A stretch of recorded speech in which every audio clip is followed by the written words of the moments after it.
Welcome to my channel వార్తా చర్చ with Sravanthi. Not just news, we discuss it. నమస్కారం అందరికీ. మీ వార్తా చర్చ విత్ శ్రవంతిలో ఈరోజు ఒక విషాదకర సంఘటన గురించి వివరంగా తెలుసుకుందాం. 2025 జూన్ 12న భారత విమానయాన చరిత్రలో అత్యంత విషాదకర సంఘటన చోటు చేసుకుంది. ఎయిర్ ఇండియా విమానం AI-171 ఇది అహ్మదాబాద్ నుండి లండన్ వైపు ప్రయాణిస్తుండగా ఎత్తుకు చేరిన కొద్దిసేపటికే ప్రమాదానికి గురైంది. ఈ విమానంలో 230 మంది ప్రయాణికులు, 12 మంది సిబ్బంది ఉన్నారు. విమానం టేకాఫ్ అయిన కొద్ది నిమిషాల్లోనే ఇంజన్లో పాడు సంభవించినట్లు ప్రాథమికంగా తెలుస్తుంది. ప్రమాదం చోటు చేసుకున్న స్థలం అహ్మదాబాద్లోని బీజీ మెడికల్ కాలేజ్ హాస్టల్ ప్రాంతం, మేఘానీ నగర్. విమానం నేరుగా హాస్టల్ భవనంపై పడిపోయింది. ఈ ప్రమాదంలో మొత్తం 241 మంది ప్రయాణికులు మరణించారు. నేలపై ఉన్న 28 మంది స్థానికులు కూడా దుర్మరణం పాలయ్యారు. కేవలం ఒకే ఒక వ్యక్తి, ఒక బ్రిటిష్ పౌరుడు సీట్ నంబర్ 11A జీవించి బయటపడ్డారు.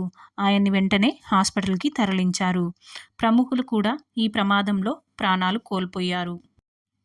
గుజరాత్ మాజీ సీఎం విజయ్ రూపానీ గారు ఈ విమానంలో ఉన్నారు. వారు మృతి చెందినట్టు అధికారికంగా ధృవీకరించబడింది. విమాన ప్రమాదం తర్వాత బ్లాక్ బాక్స్ను రికవరీ చేశారు. భారత విమాన ప్రమాద దర్యాప్తు బ్యూరో పూర్తిస్థాయి దర్యాప్తు ప్రారంభించింది. బోయింగ్ సంస్థ, బ్రిటన్ మరియు అమెరికా నిపుణులు కూడా సహాయం అందిస్తున్నారు.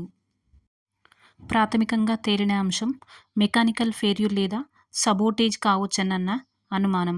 కానీ అధికారికంగా కారణం ఇంకా ప్రకటించలేదు. ప్రధానమంత్రి నరేంద్ర మోదీ గారు వ్యక్తిగతంగా సంఘటనా స్థలాన్ని సందర్శించారు.